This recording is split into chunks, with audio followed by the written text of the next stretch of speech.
I thought I understood what racism was. I'd lived as part of it. It's been part of my growing up and my childhood. I thought I was a good person who, we had diverse friendships. I've lived in diverse communities. I've moved around the world and had a taste of different cultures. But it was still another step to realize that I had this filter, this lens that I was seeing the world through. And I was very comfortable opting out of difficult conversations, and that was my privilege. We are represented. We are represented. We are represented. Welcome to Represented, the podcast. I'm Aniki Shuru, racial equity coach for online business owners who want to be intentionally inclusive by building a business that is racially equitable. I created this podcast to normalize a conversation around racial inclusion so that fear is no longer the barrier that gets in the way of doing this work. This isn't about perfection, it's about progress. Whether you're taking your first steps or you're well-versed in the journey towards racial equity, this space is for you. So welcome home, friend. Let's get started. From coast to coast, around the globe, we are represented.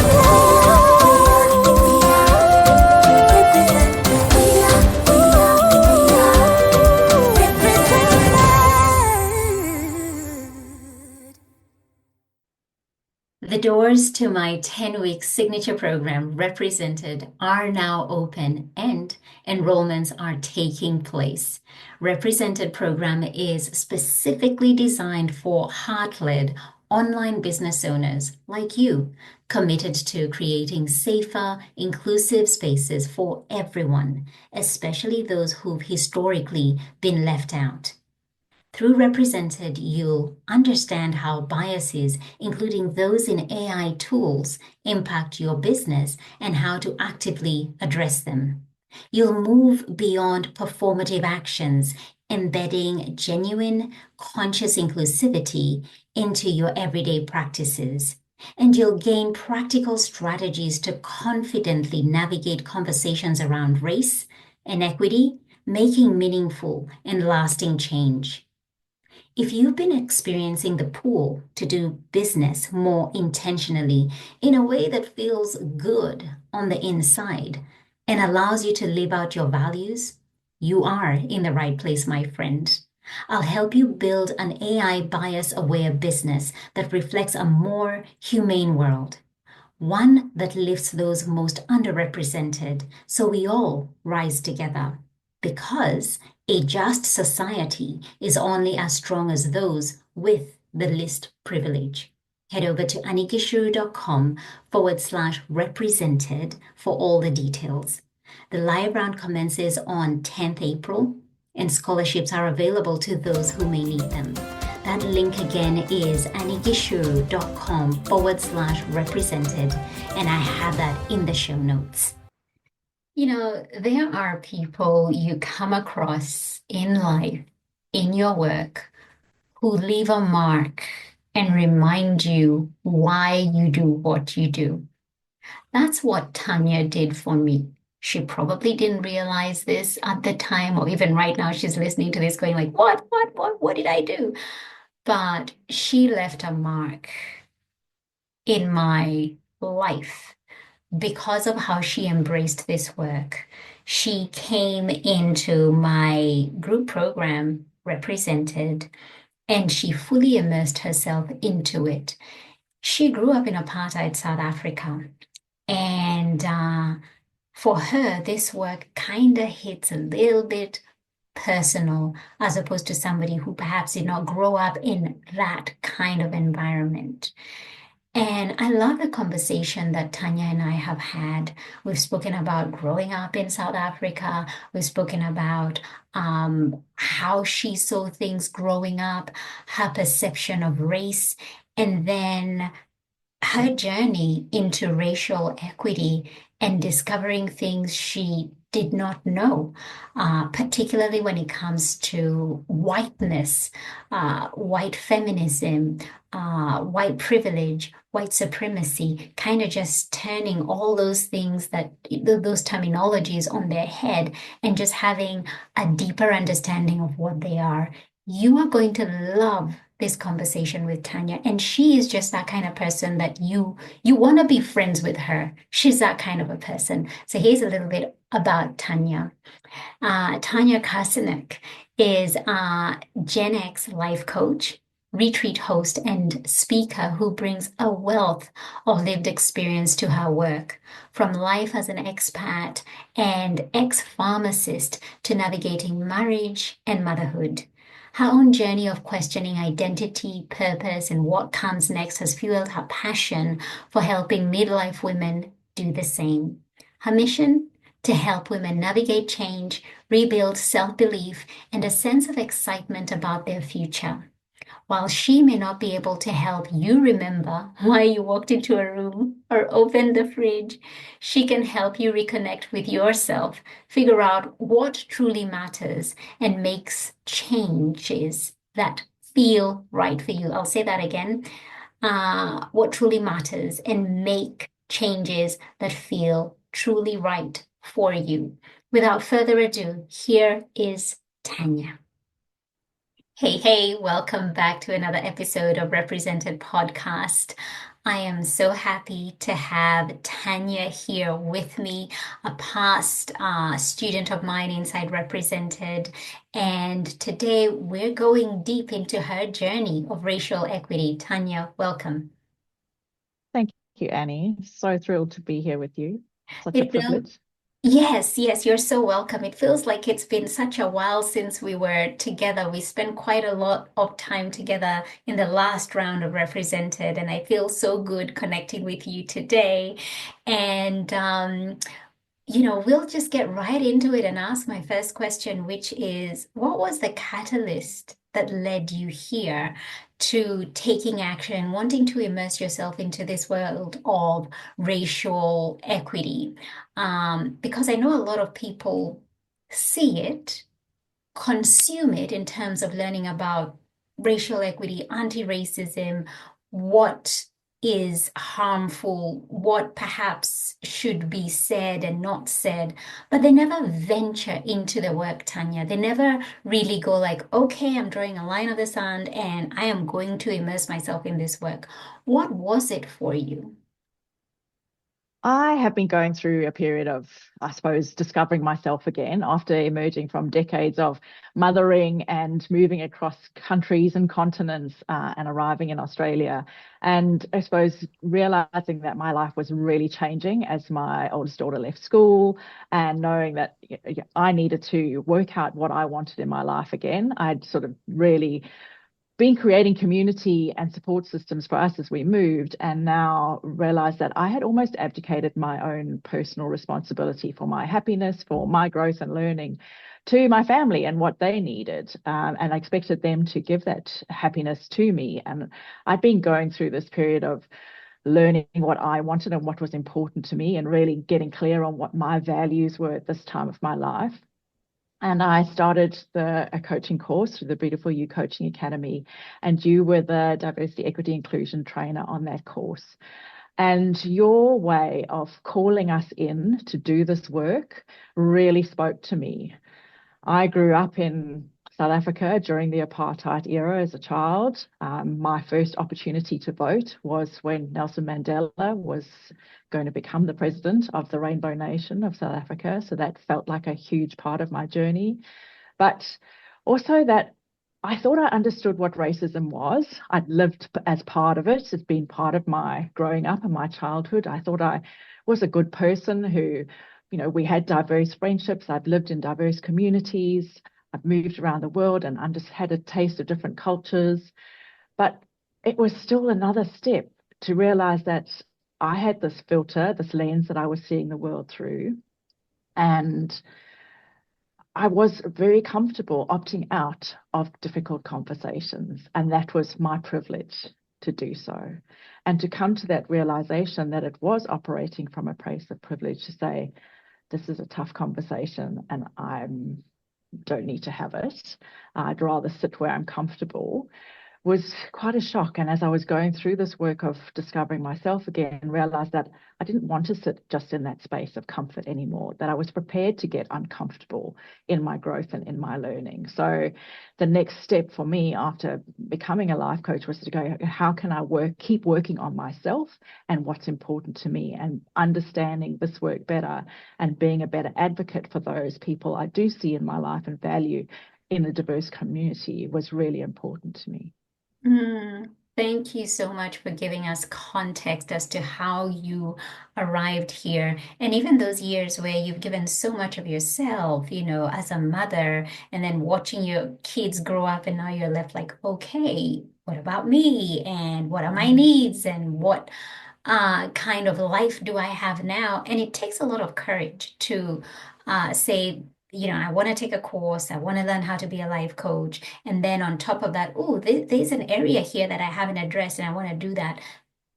A majority of people don't do that, Tanya. A majority of people would be very comfortable in the life that they have, even though it's not bringing them happiness, they would still be like, it's just too hard to do the other thing. And so it must have taken a lot of courage for you to do that. And a courage that I am grateful for, because then our paths got to meet. And what I am really curious to know is how life was growing up in apartheid South Africa, because we often hear the stories of Black people, how that was for them. And we know the stories really, really, at least personally, I do. But I'd be interested to know, how was it for you growing up? What did it look like? How did it feel for you? And when did you get the realization of, hang on, things are a little bit different?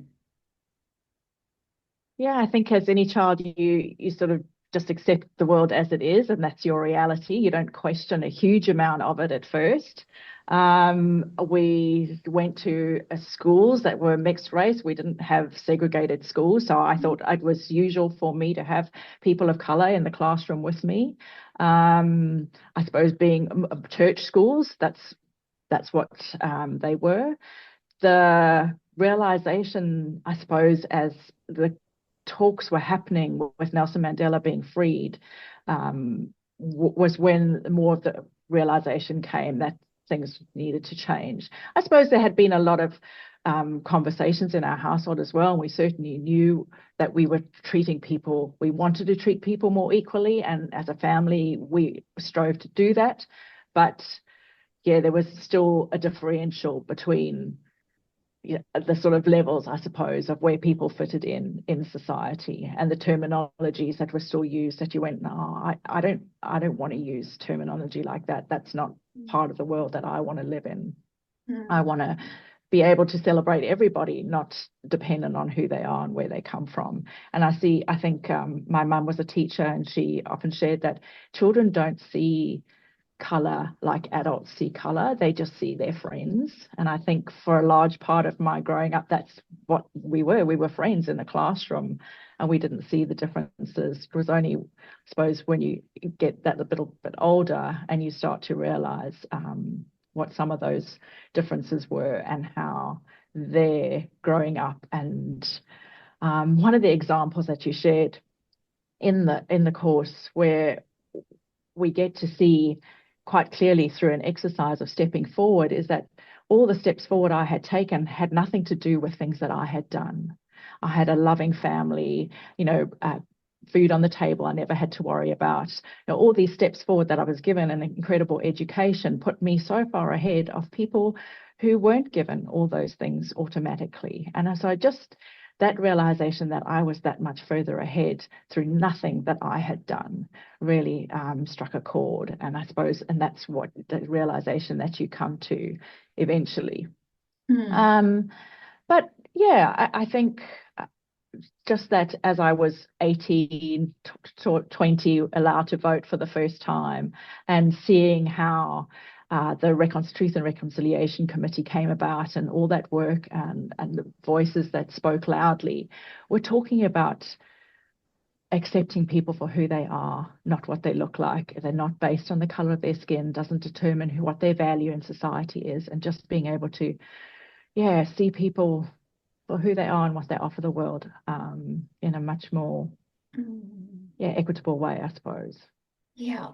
Um, so many things are coming into my brain right now as I'm listening to you speak, and I'm trying so hard not to forget what I want to ask because there are a couple of things going in a few different directions.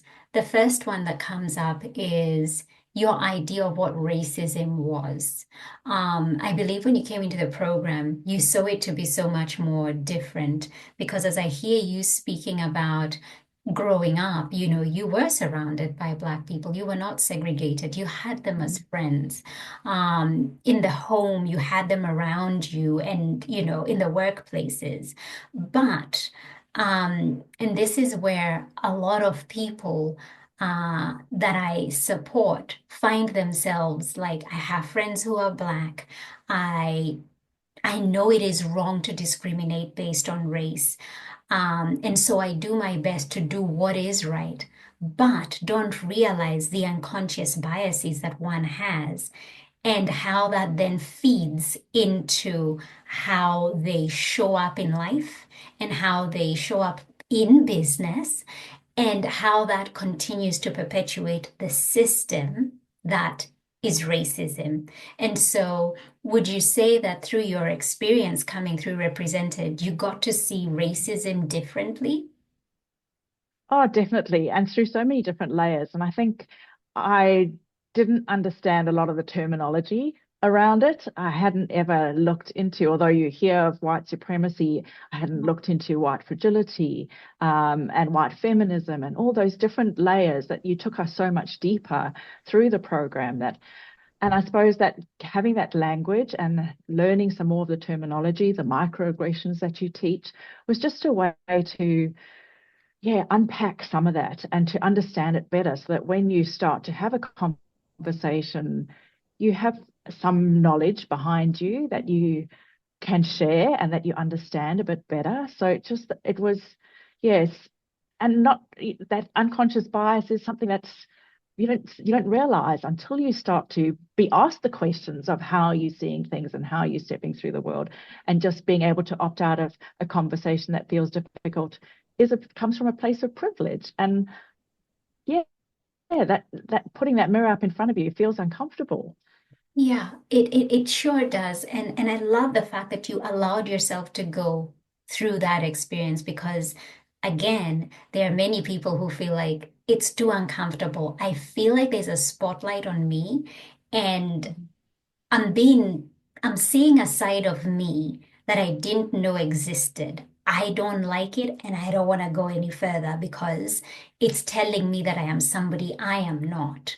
But more than anything, it is that mirror, as you say, that shows you, but it also gives you understanding of how did we get here and why are things the way they are when you really get to understand how the system works and how we all contribute, Black people, white people all contribute to that system of white supremacy. That's why it continues to thrive and be what it is and evolve as time goes by. It evolves and takes a different shape for the current times we're living in.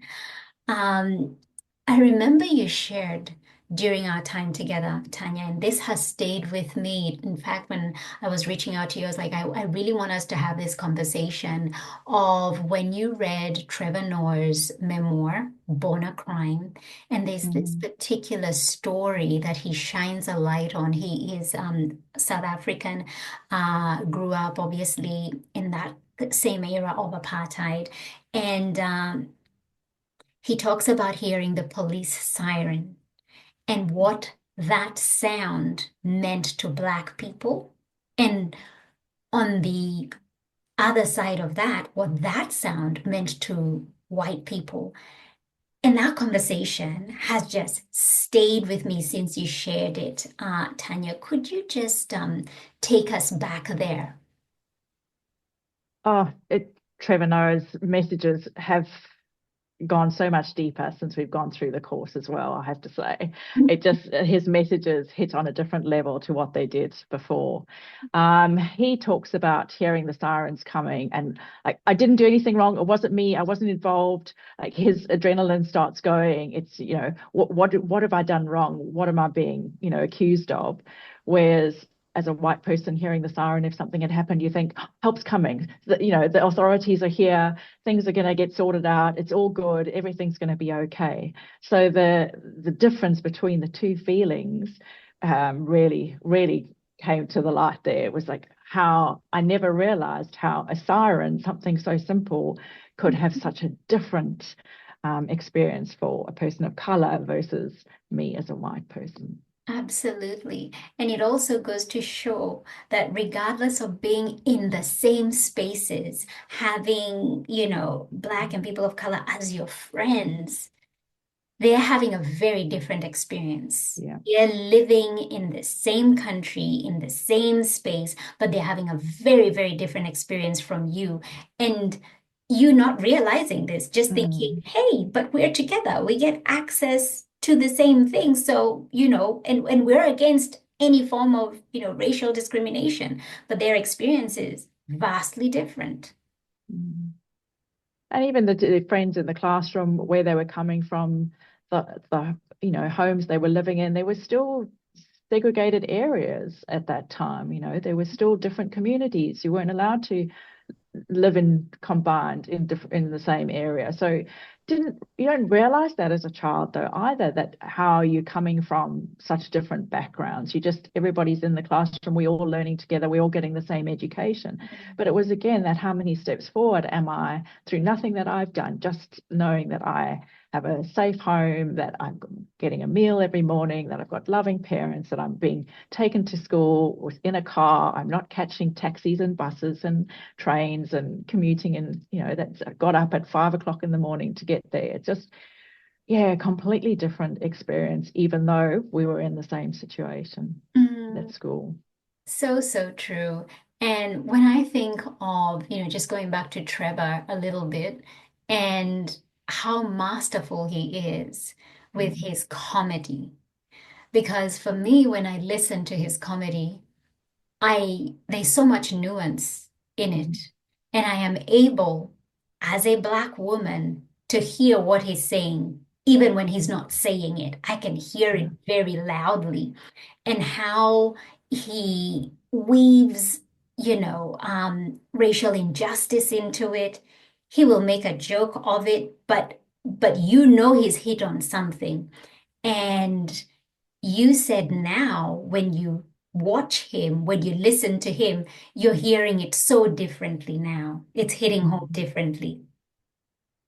He was actually in Perth, and I went to go and see his show while we were part of the represented course while I was with you. And I remember coming into the group and sharing. I just didn't realize the messages that he was telling through his jokes and stories beforehand in the same way. I'm just going through Represented has shown me how much more he's trying to tell us and share with us through his humor and through his stories that we're not picking up if we haven't done some of this work and don't have some of this understanding. So it really hits home that there's a whole different level to understanding now than there was before. Absolutely. Absolutely. And so, where would you say you were when you began the journey of Represented compared to where you are now? Because, gosh, you showed up so intentionally. Tanya, you showed up so intentionally and so bravely because you would get on your social media, you would share the things you were learning so openly, you would share about uh, how you're seeing the world now through a different lens. And also, the time we were together was a really interesting time because the US was going through their election period and they were voting. And it was such an interesting time to be doing Represented at that time as well, and all the things that we were experiencing as a group as we watched what was unfolding. And so Where were you when you began, and where would you say you are right now post having done the work, even though the work is lifelong? Mm. Oh, definitely lifelong. And I think it's just being aware and having that level of awareness that I need to keep exercising the muscle. I've started doing some of the work, but if I stop, I'm not going to grow that muscle. I'm not going to get any more comfortable having the conversations by not doing it. So it was just to keep taking one step forward each time. Saying yes to speaking to you here today is another way to just to keep exercising that muscle, keep putting myself out there and trying to show up in a different way. And I think that's what I really got from it, was that I can sit quite easily in my little bubble of comfort here, where it's not in front of me every day. I don't have to deal with it, but that's not where I want to stay. That's not how I want to live my life. That's not the work I want to do with clients who come to me. I want more for myself, and I want more for the world that my children are going to move into as well. So yeah, I just feel like it's a step every day. It's not once and done. It's small continuous action. So just going back to reading through my notes, reading through going through some of the modules, all the carefully curated content you put in there, re-listening to some of it. Just when you're learning a new language, if you don't use it, you lose it. And I think a lot of this was a new language for me. So it's just going back to some of that terminology, going back to some of those lessons, reading through some of the notes that I took so that it's not forgotten, and just being mindful of the content that I'm consuming, far more conscious of what I'm reading, the training that you've been doing through AI. I'm fascinated to learn more about, because I know that that's taking over in such a big way in our world. So it just is more at the forefront of my mind, I suppose, and it's just knowing that I have to keep pushing myself to take action. It's not something that's just going to happen without me taking any action. Hmm. When you think of yourself now as a life coach, supporting Gen X and where they are right now in their lives, and this work of inclusion, how do you see this having impact for you as a coach, just generally in terms of how you hold space, how you're showing up in the spaces that you occupy? How has this work had an impact on you? I think we can all be so busy in our lives that we don't need to feel uncomfortable. Mhm. And when you want to make changes, you need to move through some discomfort. It doesn't come without feeling uncomfortable when you start to shift and change things.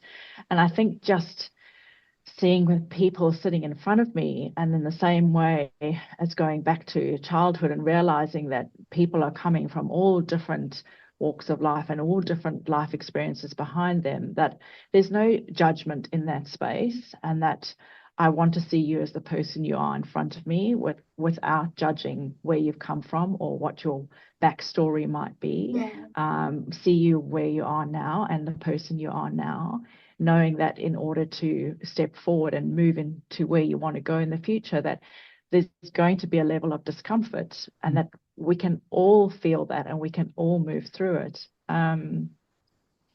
Yeah, I just feel like it's a journey that, yeah, I go back to values often. Like, what are my values? What's important to me?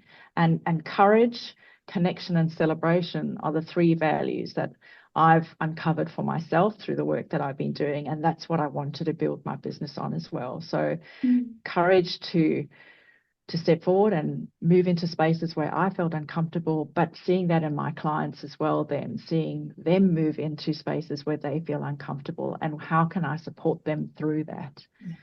Connecting on a different level with each other, seeing them for who they are, not what I might expect them to be with the lens that I have on through my experiences and my, biases.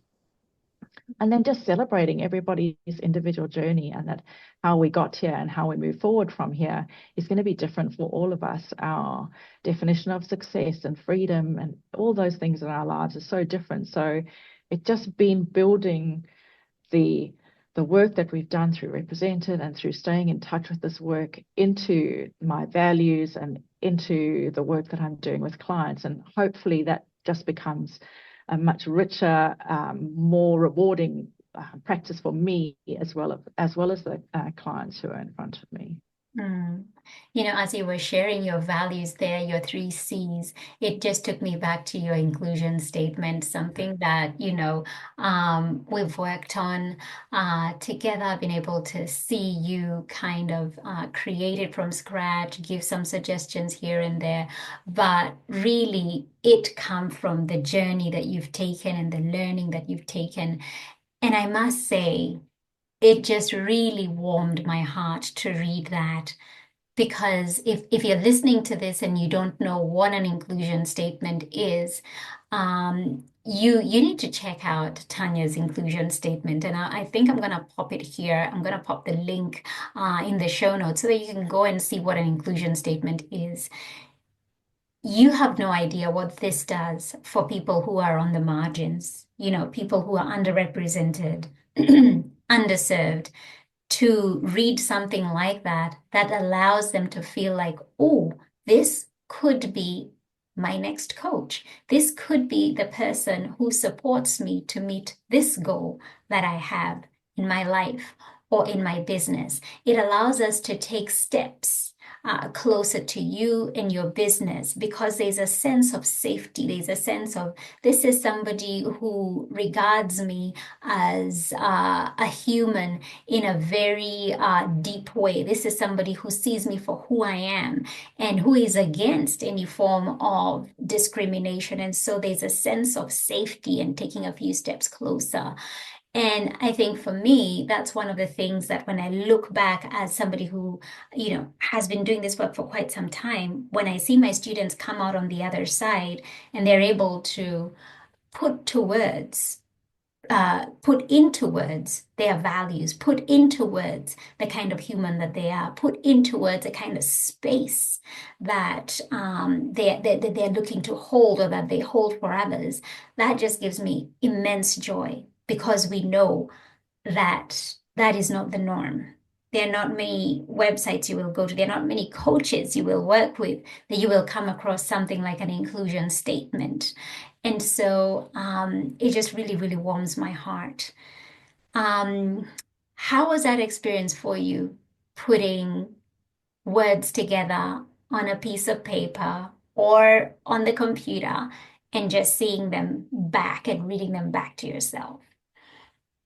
I actually remember trying to read it to you during one of the calls and being quite emotional about it. It was like, it was quite confronting, but also in the same way cathartic and empowering to realize that where I was not somewhere I wanted to stay, and that I wanted to make steps forward, and I wanted to move myself and the next phase of my life forward, and being able to use your expertise and knowledge and support. And you were so generous with your time through Represented. And it wasn't, even in the Facebook group, it wasn't just a quick, 2-sentence reply to something. You'd get on a Loom call and just explain in more detail when there were questions that you could help us move through.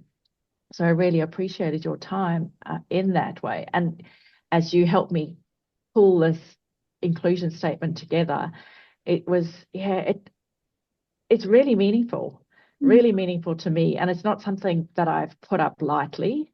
I have put it on my website because that's something I promised I would do as part of finishing the course, was to have my acknowledgement of country on my website, on my emails, to put my inclusion statement onto my website. Yeah, so that hopefully it does help someone feel more seen and feel more appreciated, and that they are valued in the way that I want everybody to feel valued around me. So yeah, it was it was a powerful journey to go through, and yeah, really appreciate your support through that, because I don't think I would have got there without you. I think we all need people to lead us through. I always say that for me, as much as I do educate, I'm also still a student of this work. I'm learning things. I'm discovering things. And as you said, right now, digging deeper into AI and the bias that is behind it. And just my eyes are so wide open, and I'm just trying to take in as much as I can. Um, as you continue to progress on this journey, again, I keep saying this is lifelong work. When you look back on your journey, what is it about race that you feel has been a big misconception about race? Like you're doing this work, you're in it, and you're like, oh, this has been a really big misconception, thought this about race, but actually no. And the reason why I ask this, Tanya, is because there are people who listen to this podcast who are like, yeah, I'm on the other side. I'm with you people, but there's still potentially a misconception. I think I thought it was such a big topic that there was nothing I could do about it. It was nothing I could do to change it, that the power of one person wasn't going to make any difference. And that's not true. I think all of us together can make a difference, and I can make a difference around my dinner table, as you share, plant those seeds. I can question a joke that is not a joke, humor that's not humorous. I can call in rather than call out when a family member says something inappropriate. I can have a conversation just in close circles. And that's making a difference. And I think, yeah, it doesn't have to be stepping into huge organizations or having a massive impact to know that I can do something about this. It's not just for people who are in more powerful places in government or socially. It's everybody. It's everybody's responsibility. And social constructs and injustices won't change unless we're all accountable for them. That is so powerful. That misconception that I'm only just this person, what difference could I possibly make? Oh, that is just a powerful takeaway right there, Tanya. Thank you so much for sharing that. And as we wind up this conversation, for the person thinking or feeling, that's good that you got to do this work, Tanya, but it's not for me. I'm one of the good ones. I'm ABCD. I do this and I do the other, and I'm on the right camp, so to speak. What would your message be to them? There's so many levels deeper to go than that. And just being a good person is actually not enough. It's a place of privilege to say I'm a good person, and that's as much as I need to do, I think. I think it really is stepping forward and opting in instead of opting out of the conversations. I know there can be so many fears around it as well. And letting go of the fear of getting it wrong, saying the wrong thing, offending someone. I think we feel that fear also because we care about it, because it matters to us. But if we could let go of some of that and go, I know I'm going to say the wrong thing, I'm going to make mistakes. Things I've said in this conversation won't, be agreed on by everybody. I probably said the wrong thing and offended someone, but I'm here and I'm making the effort and I'm having the conversation and I'm stepping forward. And I think that's what we need to do. I think more of us need to do that for things to change. And I hope that more people will come and do this work, not because it's expected, because of current events that were happening when everybody was flocking to do this work, but just because we need to have these conversations more and more. And we need to be better. We need to be happy to be uncomfortable. And it's okay if we say the wrong thing. That's how we grow. That's how we learn. That's how we have the growth mindset to move forward and to make change. So, yeah. Wow. Yep. I feel like spoken like a true student of mine.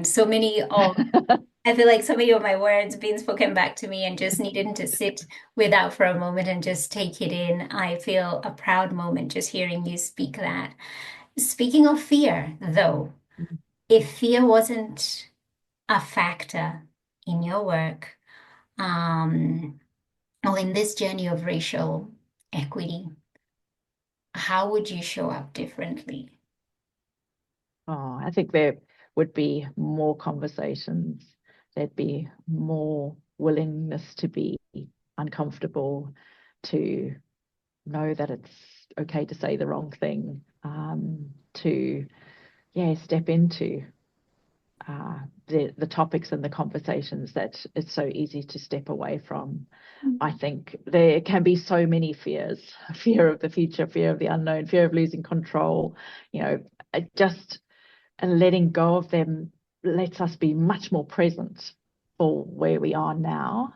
And then when we're present where we are now, I think we can do so much more than worrying about what's to come, and just having those interesting, challenging conversations, and how we then grow and change from that. And that just brings me back into the value of courage, and that I want to lean in and have courage in these conversations.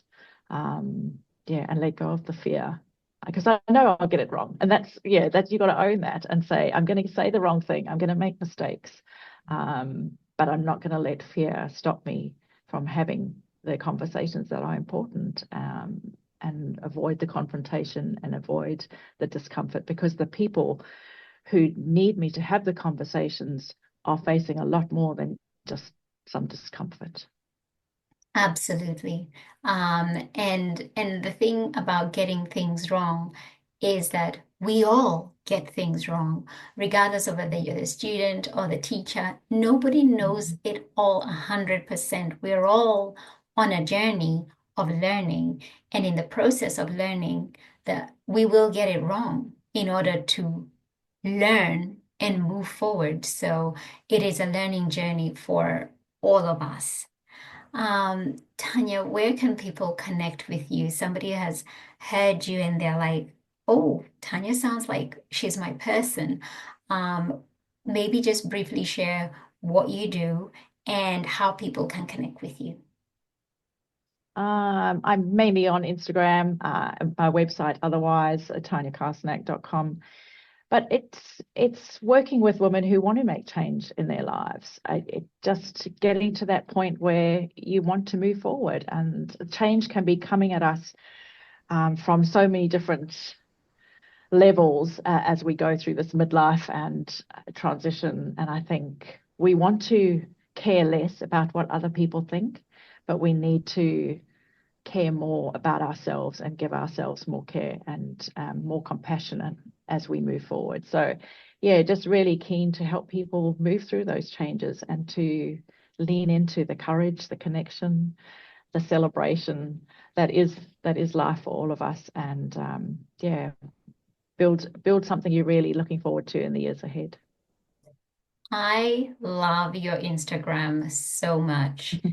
The link is going to be in the show notes. You need to just race over there and just check out some of the posts that Tania shares, because they are so funny. They tickle me to my core.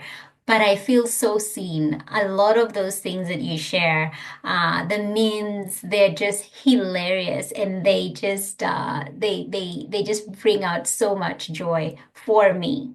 And I think possibly it's because we share a birthday. Only discovered this a few days ago. So maybe it's because we're twins and we have the same kind of sense of humor. But do check out Tanya's social media. And if anything that she's shared here today you've resonated with, please do reach out to her. Otherwise, Tania, thank you so much for being here. Thank you for sharing this message.